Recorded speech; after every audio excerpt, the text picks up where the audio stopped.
உங்களுக்கு வழங்குபவர்கள் Paces Pay, secure digital payments with multiple features and great success rate.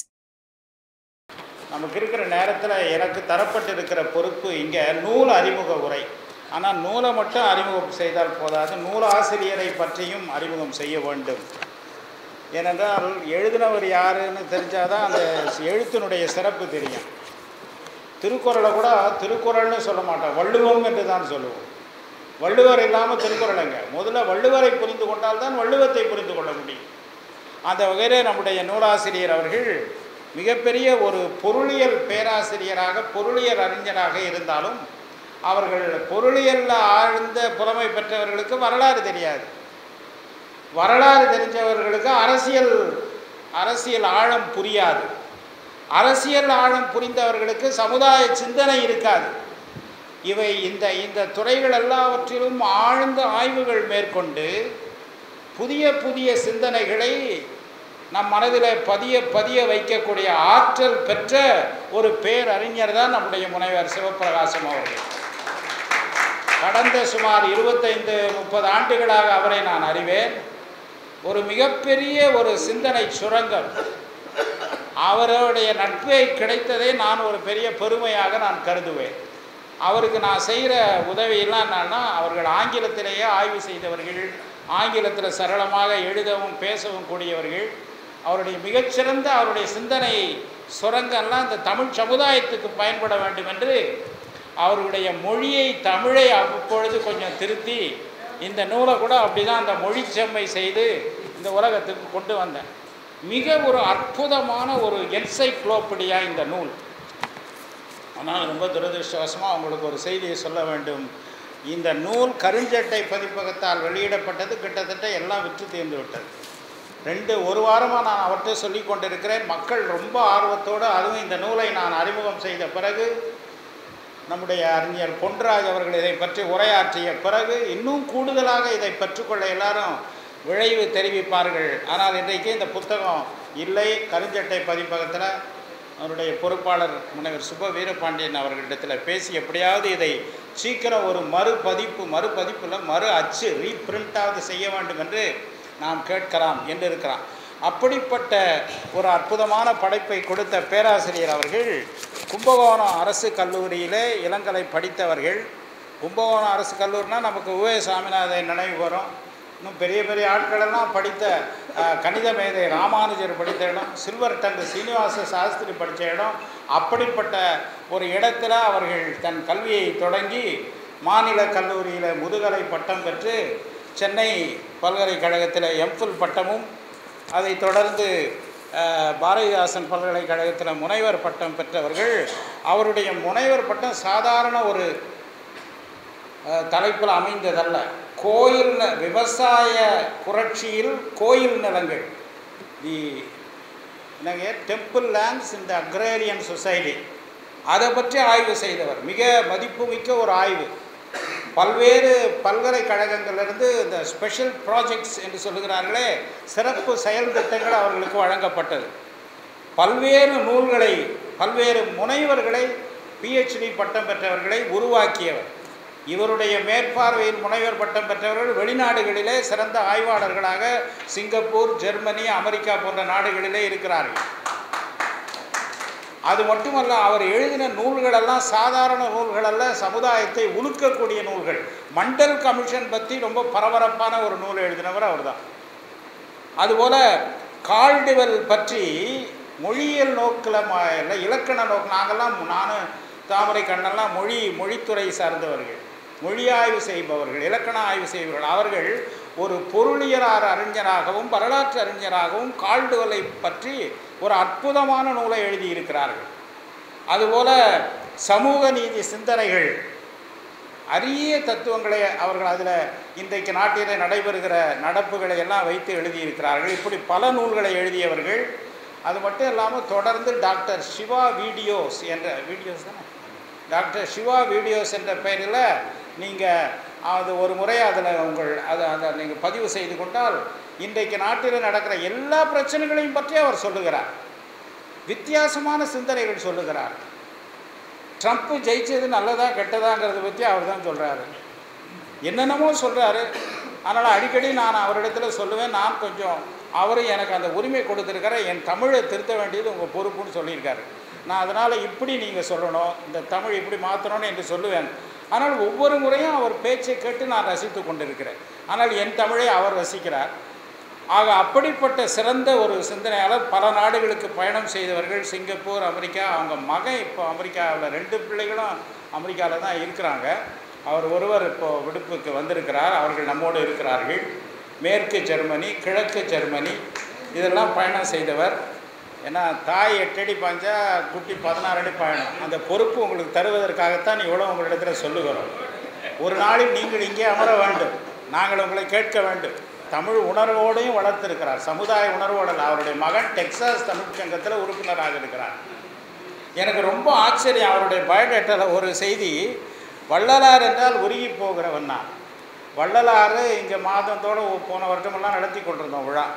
இவர் வள்ளலாரை பற்றி ஆய்வு கட்டுரை படித்ததுக்கு எங்கே போனாராம்? வடலூர் போகலை, ஃப்ரான்ஸுக்கு போய் ஆய்வு கட்டுரை படித்தார்.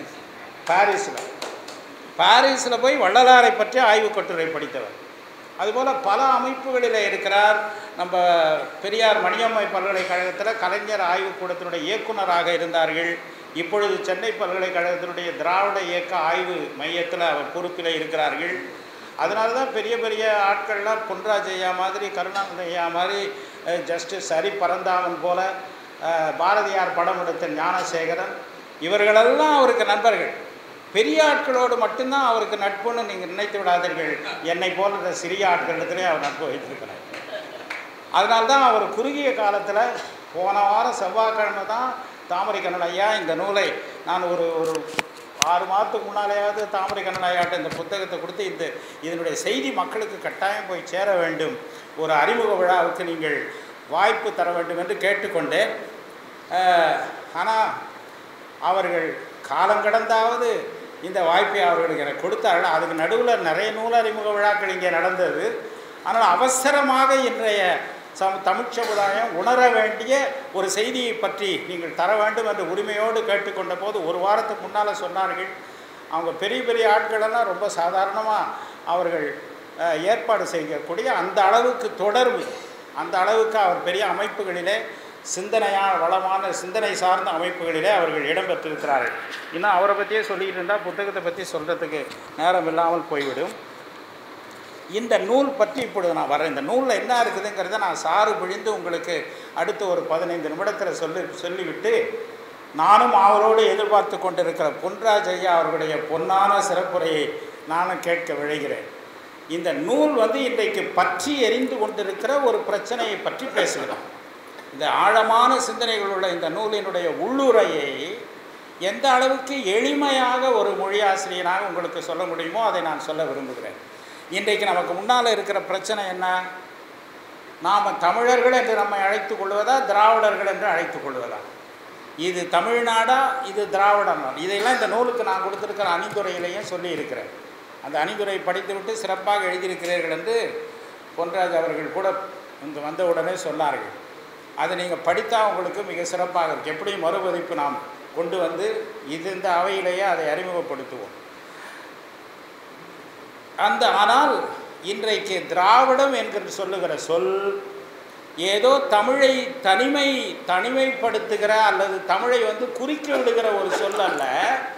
உண்மையிலே ஒரு தாயாக தமிழ் எல்லா பல்வேறு மொழிகளுக்கு, பல்வேறு இனங்களுக்கு அது அணைத்து கொள்ளுகிற ஒரு ஊற்றுக்காலாக அது இருக்கிறது என்பதை உணர்த்தக்கூடிய ஒரு சொல் தான் திராவிடம் என்கிற சொல் என்று ஆய்வுபூர்வமாக, அறிவுபூர்வமாக, அறிவியல் பூர்வமாக நேரு சொல்வார்ல, பண்டித நேரு சயின்டிஃபிக் டெம்பர்னு, அப்படி ஒரு அறிவியல் ஆதாரங்களோடு இந்த நூலில் எழுதியிருக்கிறார். எவ்வளவு மேற்கோள்கள், எவ்வளவு அறிஞர்களுடைய கருத்துக்கள், அதையெல்லாம் வைத்து இந்த நூலில் அவர்கள் எழுதியிருக்கிறார். அகண்ட பாரதம் என்ற பேராசிரியர் கருணாநிதம் அவர்கள் அதை பற்றி சொன்னார்கள். அகண்ட பாரதம் என்பது ஒரு திரிபுவாதம்.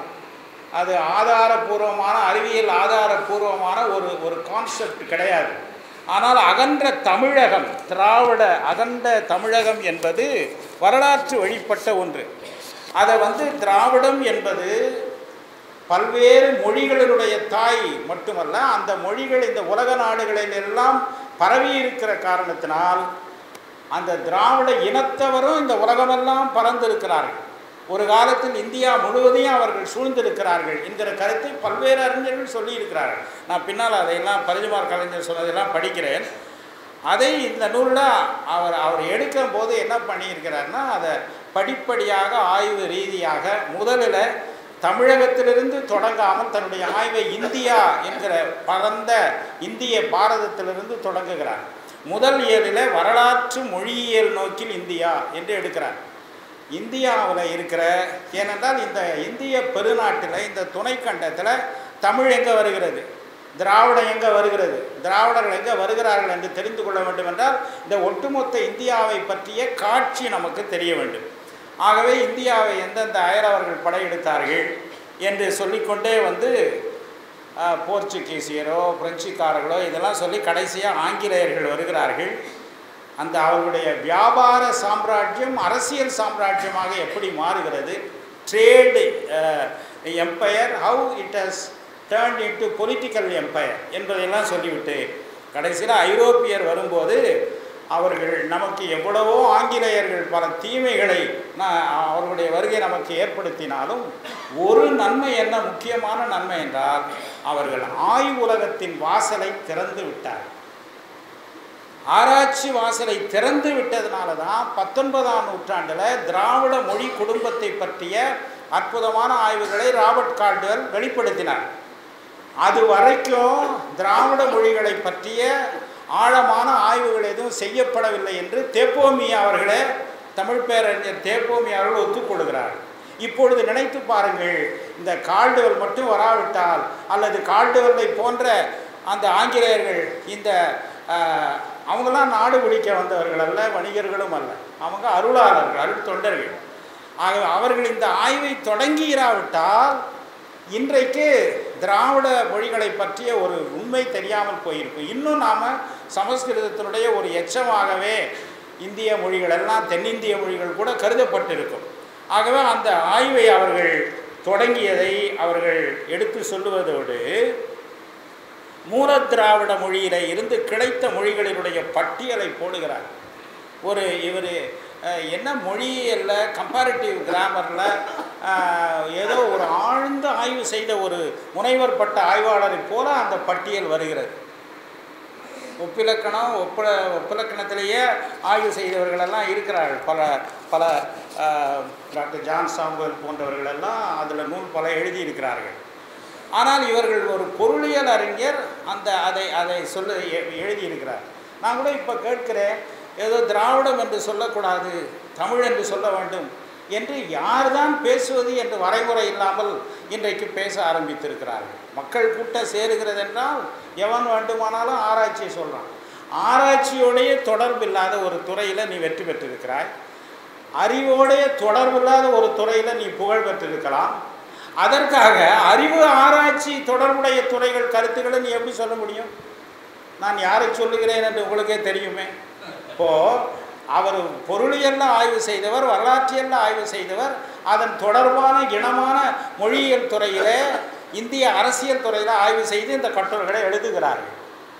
ஆனால் ஆராய்ச்சிக்கும் அறிவுக்கும் சம்பந்தமே இல்லாமல் ஒப்பனை பண்ணிக்கொண்டு அரிதாரம் பூசிக்கொண்டு நடிக்கிறவனும், மக்களை கூட்டுவதற்காக மக்களுடைய உணர்ச்சிகளை உசுப்பி விடுகிறவர்களும் ஆய்வு தொடர்பான கருத்துக்களை துணிகரமாக வெளியிடுவதும் அதை திரள் கூட்டம் பின்பற்றுவதும் இந்த தமிழ்நாட்டுக்கு சாபக்கேடு என்று தான் சொல்ல வேண்டும். ஆகவே தான் இதிலிருந்து வெளிவர வேண்டும் என்று இந்த நூலை நீங்கள் கட்டாயம் படிக்க வேண்டும், இது அறிமுகப்படுத்தப்பட வேண்டும் என்று இதை ஏற்பாடு செய்தோம். முதல்ல அந்த மொழியியல் நோக்கில் எப்படி வருகிறது திராவிடம் என்று முதல் பகுதியில் சொல்லிவிட்டு, அடுத்த பகுதியில் சமூக நிலவியல் அரசியல் பார்வையில் இந்தியாவை எடுக்கிறார்.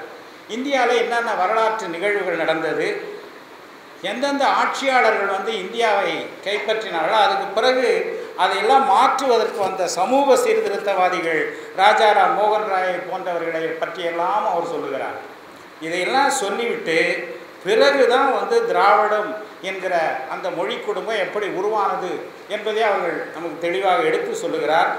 அதுக்கப்புறம் இந்த திராவிடத்துக்கும் ஆரிய சமஸ்கிருத மொழிக்கும் சமஸ்கிருதத்துக்கு முந்திய வடிவமான பிராகிருதத்துக்கும் இருக்கிற போராட்டங்களை எல்லாம் அவர்கள் விலைக்கு எடுத்து சொல்லி, இந்த சமஸ்கிருதங்கிற வடமொழி எத்தனை வட இந்திய மொழிகளெல்லாம், இப்போ வட இந்திய மொழிகளெல்லாம் இந்தோ ஆரிய மொழி குடும்பத்தை சேர்ந்தவைகளாக இருக்கும்போது அவைகளை பற்றிய உண்மைகள் ஓரளவு வெளியே தெரிந்தாலும் திராவிட மொழி குடும்பத்தை பற்றிய உண்மைகள் வெளியே தெரிய வராத நிலையில் இந்த எல்லிஸ், ராபர்ட் கால்டுவெல் போன்றவர்களுடைய ஆய்வினால் அது வெளியே வந்தது. ஆனால் இந்த வட இந்திய மொழிகளை கூட இந்த சமஸ்கிருதம், இந்தி, இந்த 2 மொழிகளும் அந்த மொழிகளை கூட எப்படி கபலீகரம் செய்து விட்டன. போஜ்புரி, மைதிலி போன்ற பல மொழிகள், பழங்குடியினர் பேசி வந்த மொழிகளை எல்லாம் தன்னுடைய மேலாதிக்கத்தினால அவைகள் இல்லாமல் செய்துவிட்ட ஒரு சூழ்நிலை வட இந்தியாவில் பார்க்குறோம். ஆனால் அந்த வித்தை தமிழிடத்தில், திராவிட மொழிகளிடத்தில் பலிக்கவில்லை. திராவிட மொழி தமிழ், மூலத்தமிழ் திராவிட மொழி தனக்கு பின்னாலே வந்த தன்னிலிருந்து கிளைத்த மொழியாகிய தெலுங்கையோ கன்னடத்தையோ மலையாளத்தையோ அது அழித்து விடவில்லை. அவைகள் தனித்தனி இன்னும் ஏராளமான மொழிகள். ஜப்பானில் பேசப்படுகிற மொழியில் திராவிட மொழி கூறு இருக்கிறது, கொரிய மொழியில் திராவிட கூறு இருக்கிறது என்று அவைகளெல்லாம் எப்படி உருவானது என்பதை சொல்லுகிறார். அதற்கு பிறகு அடுத்த பகுதியில் அவர் தமிழ் மறுமலர்ச்சி எப்படி உருவானது, திராவிட தேசியம் என்பது எப்படி உருவானது, அதற்கு திருவிக, பரிதிமார் கலைஞர், மறைமலையடிகள், சீகன்பால்க்கு அச்சகம் தந்து தமிழ் நூல்களை அச்சிட்டது, சீவை தாமோதரம் பிள்ளை அவர் ஈழத்து தமிழறிஞர் வெளியிட்ட தமிழ் நூல்கள், ஆறுமுக நாவலருடன் வெளியிட்ட நூல்கள், ஊவேசா அவர்கள் பதிப்பித்த சங்க இலக்கிய பதிப்பு, இதெல்லாம் எப்படி அந்த தமிழ் என்கிற அந்த தமிழ் மறுமலர்ச்சி ஏற்பட்டது என்பதையெல்லாம் அவர் விளக்குகிறார். ஒரு நூலில் இவ்வளோ விஷயம். அதுக்கப்புறம் திராவிட தேசியத்தில் ஆரிய திராவிட போராட்டத்தை பற்றி அவர்கள் சொல்லுகிறார்கள். அதில் பல சொல்லி கடைசியாக இந்திய இந்த நூலை படித்தால் இந்திய வரலாற்றையே புரிந்து கொள்ள முடிகிறது. இந்தியாவில் உருவாகி வளர்ந்த மொழி குடும்பங்களை புரிந்து கொள்ள முடிகிறது. சமஸ்கிருதத்தால் அழிக்கப்பட்ட அல்லது இந்தியினால் முற்றாக அழித்து ஒழிக்கப்பட்ட அந்த பழங்குடிகளுடைய மொழிகளை பற்றிய பரிதாபமான நிலையை பற்றி நாம் புரிந்து கொள்ள முடிகிறது.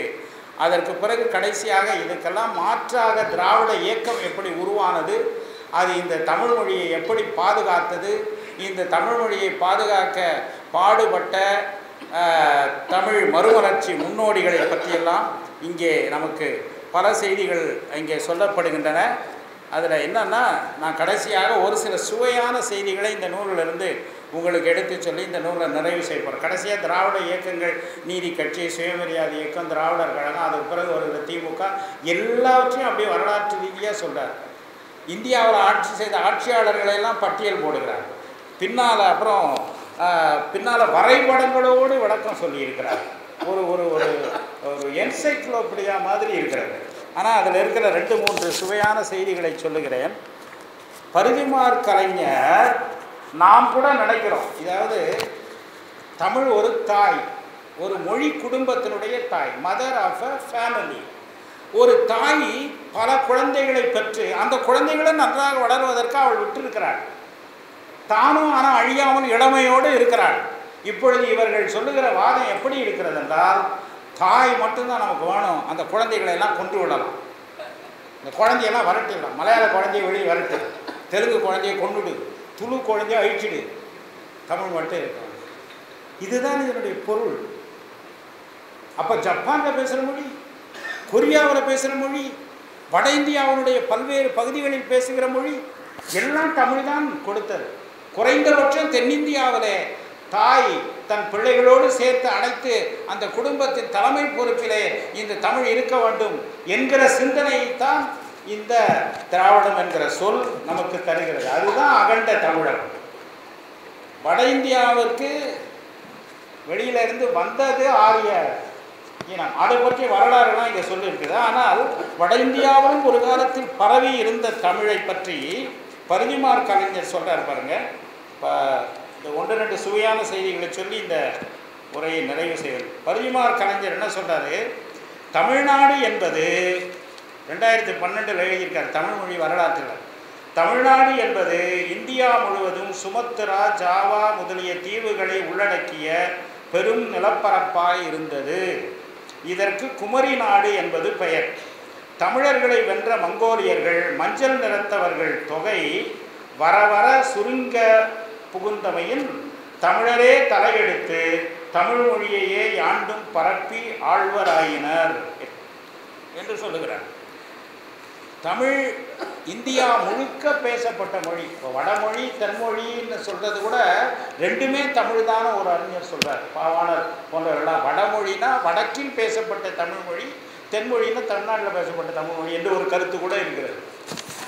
அப்புறம் நூலாசிரியருக்கு ஏற்பட்ட ஒரு சுவையான நிகழ்ச்சியை இந்த 70ஆம் பக்கத்தில் சொல்கிறார். ஒரு தடவை பேராசிரியர் அவர்கள் தஞ்சை மாவட்டத்தில் பேராசிரியர்கள் சங்கத்தில் ஒரு வட்டார செயலாளராக பணியாற்றிய போது அங்கே ஒரு வேர்ல்டு யூனிவர்சிட்டி சென்டரில் ஒரு கருத்தரங்கம், அந்த கருத்தரங்கத்துக்கு நம்ம பேராசிரியர் போயிருக்கார். அப்போது அங்கே அந்த கருத்தரங்கத்தினுடைய தலைவராக பணியாற்றியவர் பேர் தெக்கடத்து.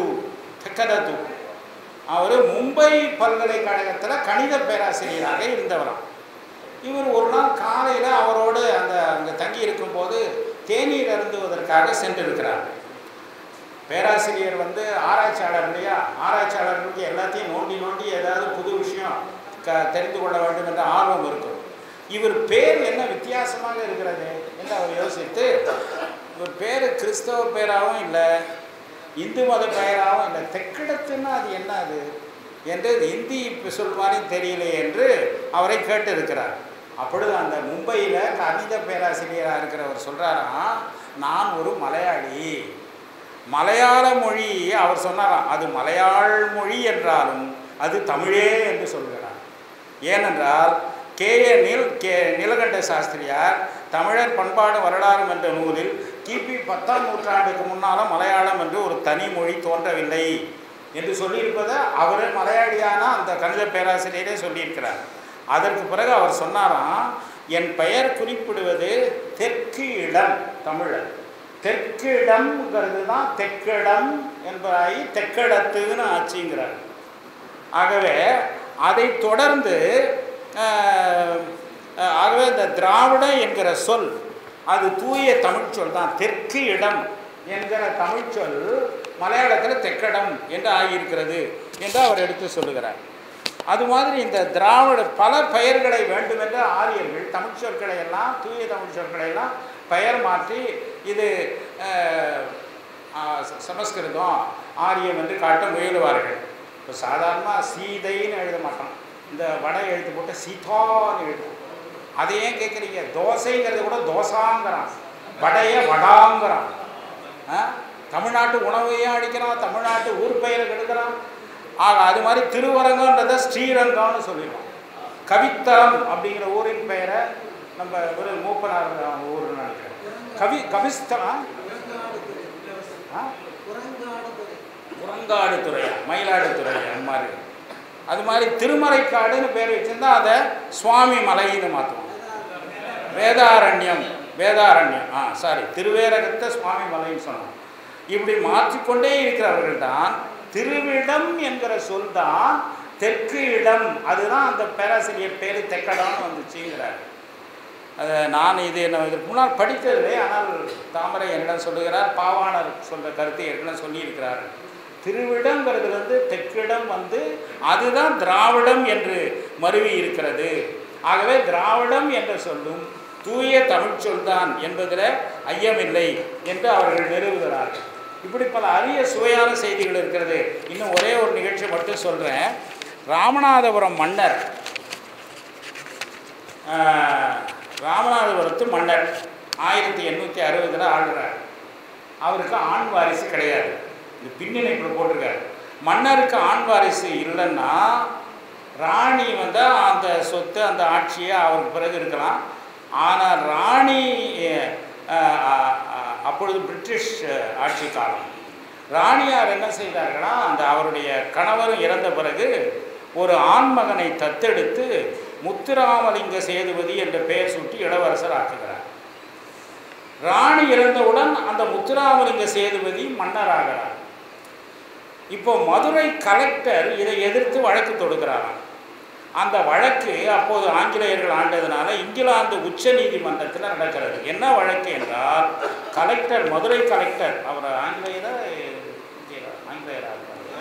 ஆங்கிலேயர் அவர், ஆமாம், அவர் என்ன சொல்கிறாராம், இந்து மதத்தில் ஒருத்தரை தத்து எடுக்கணும்னா கணவர் இறப்பதற்கு முன்பே மனைவியிடம் அவர் சொல்லி இருந்தால் மட்டும்தான் தத்து எடுக்க முடியும். அதுதான் மனுஸ்மிருதி, இந்து மத சட்டம் என்று வாதிடுகிறார்.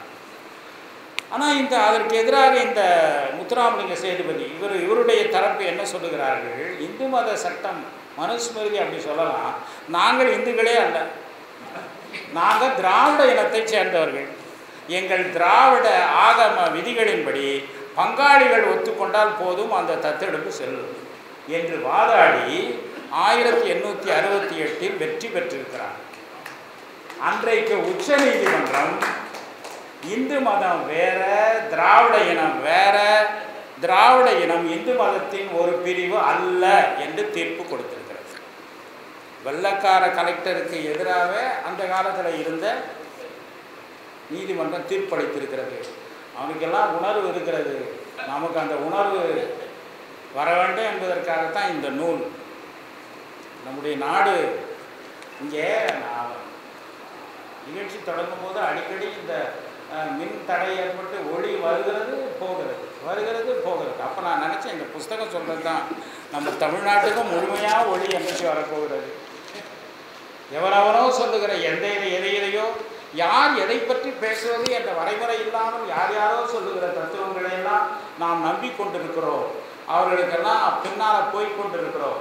ஆனால் இப்படி சிவபிரகாசம் அவர்களை போன்ற, கருணானந்தம் ஐயா அவர்களை போன்ற ஆழ்ந்த வரலாற்று ஆய்வாளர்கள் நம்முடைய நன்மைக்காக, ரொம்ப அழகாக பேராசிரியர் சொன்னார், யார் மேலே நமக்கு வெறுப்பு கிடையாது.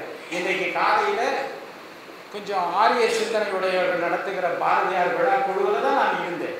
அங்கே தான் அனைத்து கல்லூரி மாணவர் போட்டிக்கு நடுவராக இருந்து மதியம் வரைக்கும் அங்கிருந்து விட்டுதான் வந்தேன். நாம் கருத்தியலிலே நாம் ஒருவரை தெளிவுபடுத்துகிறோமே தவிர தனிப்பட்ட முறையில் நாம் யாரையும் வெறுக்கவும் இல்லை, பகைக்கவும் இல்லை. இந்த தமிழினத்தினுடைய மீட்சிக்கு இப்படிப்பட்ட சிந்தனை தெளிவு நமக்கு தேவை. ஆகவே இந்த நூலை அவர்கள் மீண்டும் மறுபதிப்பு செய்ய வேண்டும். ஆனால் ஒரே ஒரு வேண்டுகோள், இந்த நூலை மறுபதிப்பு செய்யும் போது மொழிவாரி மாநிலங்களை பற்றி போகிற போக்கில் சொல்லுகிறீர்கள், அதை பற்றிய விரிவான வரலாற்றையும் நீங்கள் சேர்க்க வேண்டும். ஏனென்றால் மொழிவாரி மாநிலம் பிரிக்கப்படுவதற்கு முன்பு தெலுங்கர், தமிழர் எல்லாம் ஒன்றா இருந்தப்ப நடந்த நிகழ்ச்சிகளை இப்பொழுது மேற்கோள் காட்டி நாம் தனியாக போனோம், அவங்கள விரட்டணும்னு சொல்கிறார். ஒரு காலத்தில் நாம் எல்லாரும் ஒன்றாகத்தானே இருந்தோம் என்கிற அடிப்படை அறிவு கூட இல்லாதவன் இன்றைக்கு பேசிக் கொண்டிருக்கிறான், நாமும் நம்பிக்கொண்டிருக்கிறோம், உள்ளம் வெம்பி கொண்டிருக்கிறோம். ஆகவே இதையெல்லாம் மாற வேண்டும். அதற்கு இப்படிப்பட்ட ஆய்வு நூல்களும் ஆய்வாளர்களும் மிக பெருக வேண்டும் என்று சொல்லி இந்த வாய்ப்புக்கு நன்றி சொல்லி நம்முடைய சிறப்புரையாளர் அவர்களை. இந்த வீடியோ உங்களுக்கு பிடிச்சிருந்தா லைக் பண்ணுங்க, ஷேர் பண்ணுங்க, கமெண்ட் பண்ணுங்க.